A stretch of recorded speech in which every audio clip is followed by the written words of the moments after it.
So my first teaching job was up in a northern mining town, and I was very young. I was 25 or 26, but I looked about 16. I was the second smallest person in the school, and I thought I was going up to teach English and social studies, but when I got there, they gave me everything that they needed, right? So I was teaching things like math, which I'm really bad at.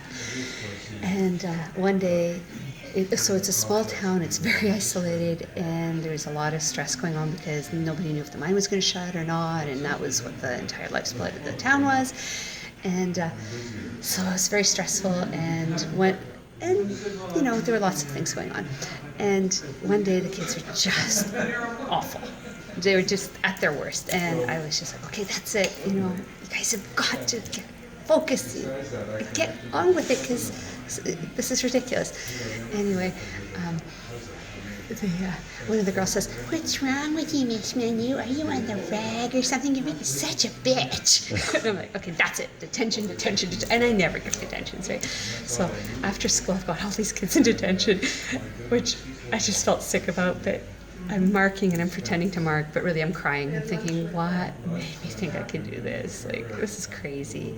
And I can't quit because there's nobody to cover, nobody to look after these guys if I'm gone. But I just felt like I'd really made a big mistake. And so, I go down after the detention, I go down to the staff room and I'm getting ready, and I hear a knock on the door, and two young ladies, this is in the early 90s, hair out to here, makeup, leather coats, and like, "Hey, Miss Menu, we heard that you were crying, and we just wanted to tell you we were the bitches, not you."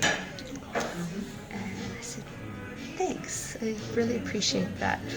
And so I went back the next day and never had another moment of trouble with any of them. There you go.